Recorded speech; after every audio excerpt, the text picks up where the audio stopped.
Giá trị của lòng từ bi và sống đơn giản. Nam mô Bổn Sư Thích Ca Mâu Ni Phật.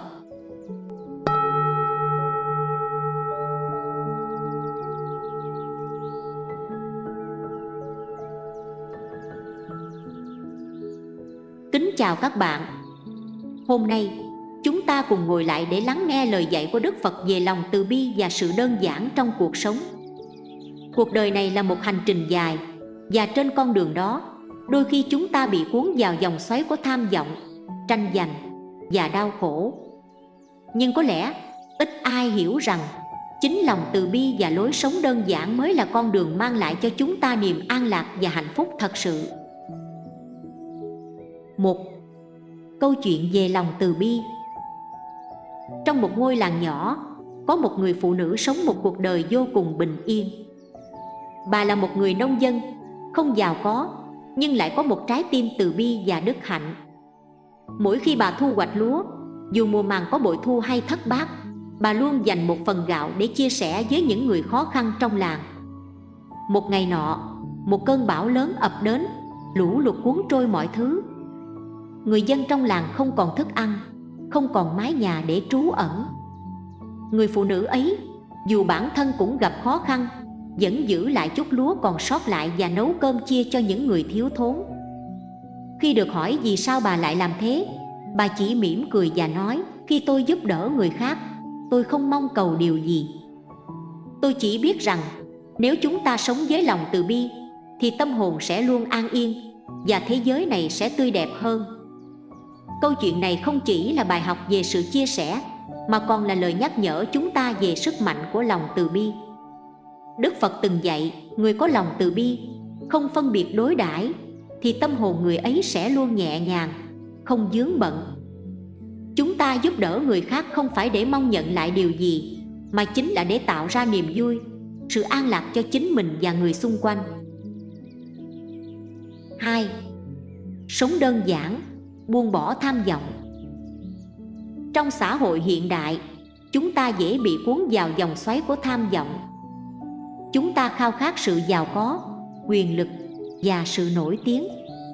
Nhưng Đức Phật đã dạy rằng tham vọng là gốc rễ của khổ đau. Khi chúng ta mong cầu quá nhiều, chúng ta trở nên bất an và luôn cảm thấy thiếu thốn. Càng cố gắng đạt được, chúng ta càng cảm thấy trống rỗng. Hãy sống đơn giản, buông bỏ những mong cầu không cần thiết. Hạnh phúc không đến từ việc sở hữu nhiều của cải, mà đến từ sự hài lòng với những gì ta đang có. Đức Phật nói, biết đủ là giàu, biết buông bỏ là tự do. Khi chúng ta sống đơn giản, không quá khao khát điều gì, tâm trí chúng ta sẽ trở nên thanh thản, và đó mới là niềm hạnh phúc đích thực. Hãy nhìn cuộc sống của người phụ nữ trong câu chuyện trên. Dù bà không có nhiều, nhưng bà luôn hạnh phúc vì bà biết đủ. Bà không mong cầu gì hơn ngoài việc giúp đỡ người khác. Sự an nhiên, nhẹ nhàng trong tâm hồn đến từ việc bà sống đơn giản, không tham lam, không ganh đua. 3. Thực hành lòng từ bi và sự đơn giản trong đời sống. Làm sao chúng ta có thể thực hành lòng từ bi và lối sống đơn giản trong cuộc sống hàng ngày? Trước hết, hãy nhớ rằng lòng từ bi không phải chỉ là hành động lớn lao. Đôi khi, chỉ cần một nụ cười, một lời động viên hay một cử chỉ nhỏ cũng có thể lan tỏa sự yêu thương. Hãy dành thời gian lắng nghe người khác, thấu hiểu và chia sẻ. Đức Phật dạy rằng khi chúng ta trao đi lòng từ bi, ta sẽ nhận lại sự thanh thản trong tâm hồn. Sống đơn giản cũng không có nghĩa là từ bỏ mọi thứ, mà là biết đâu là đủ. Hãy buông bỏ những thứ không cần thiết, để tâm hồn không bị vướng bận bởi vật chất hay những mong cầu hư ảo. Khi tâm hồn ta không còn bị áp lực bởi những tham vọng, chúng ta sẽ nhận ra rằng hạnh phúc thực sự đến từ sự đơn giản, sự biết ơn đối với những gì ta đã có.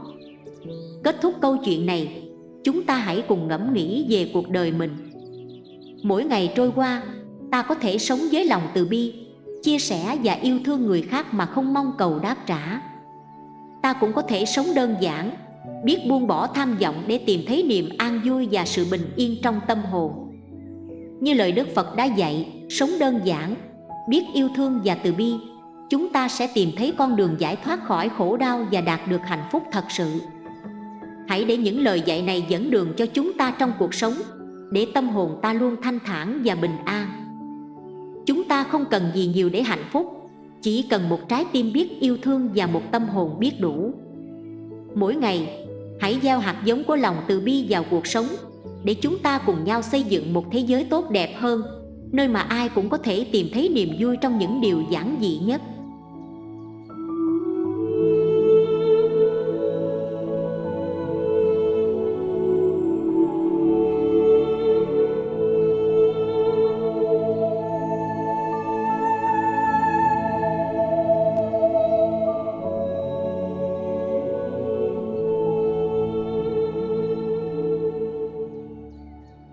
Đối diện với phiền não và thử thách. Bài học từ lời Phật dạy. Chúng ta đều có những thời khắc mà phiền não, lo toan và khó khăn ập đến. Đôi khi, những thử thách ấy làm chúng ta chùn bước, cảm thấy mệt mỏi và không biết phải đối diện ra sao. Nhưng nếu nhìn sâu hơn, như Phật dạy, phiền não không phải đến từ ngoại cảnh, mà từ chính tâm ta và cách ta nhìn nhận cuộc sống. Câu chuyện về vị sư trẻ và phiền não. Trong một ngôi chùa nhỏ, trên núi cao, có một vị sư trẻ thường xuyên bị phiền não. Dù tu học đã lâu, nhưng trong lòng vị sư vẫn không thể tìm thấy sự an yên. Một ngày nọ, thầy của vị sư dẫn anh ra ngoài, chỉ tay về phía những đám mây đen đang kéo đến từ xa. Còn có thấy mây đen kia không? Chúng đến rồi lại đi. Những cơn mưa lớn rồi cũng sẽ qua, mặt trời rồi sẽ lại chiếu sáng. Vị sư trẻ gật đầu, nhưng vẫn còn băn khoăn. Người thầy lại tiếp tục, phiền não của con cũng như những đám mây đen kia. Chúng đến từ những suy nghĩ, những cảm xúc mà con tích tụ trong lòng. Nhưng nếu con biết cách để đối diện và chuyển hóa, con sẽ thấy rằng phiền não cũng chỉ là một cơn mưa nhất thời. Vị sư trẻ bỗng nhận ra rằng chính tâm trí mình đang làm cho cuộc sống thêm nặng nề. Những phiền muộn ấy không phải là bản chất của cuộc sống, mà là do anh ta tự tạo ra. Phiền não bắt nguồn từ bên trong. Phật dạy rằng mọi phiền não đến từ lòng tham, sân và si mê. Khi ta bám víu vào những điều ngoài tầm tay, mong cầu những thứ không thuộc về mình, ta sẽ tự tạo ra đau khổ. Như trong câu chuyện của vị sư trẻ, anh ta đã để cho tâm trí mình bị cuốn vào những điều không đáng có, khiến cho sự an yên bị khuấy động. Đối với mỗi chúng ta, khi phiền não ập đến, hãy dừng lại, nhìn sâu vào bên trong để nhận ra nguyên nhân thực sự. Chúng ta thường nghĩ rằng khó khăn đến từ bên ngoài, từ công việc, từ mối quan hệ hay từ tình cảnh hiện tại.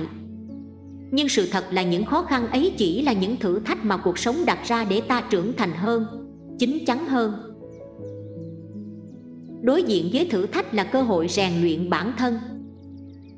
Mỗi lần đối diện với thử thách là một lần ta có cơ hội để rèn luyện và hoàn thiện bản thân. Hãy nhìn vào những khó khăn như một bài học quý giá.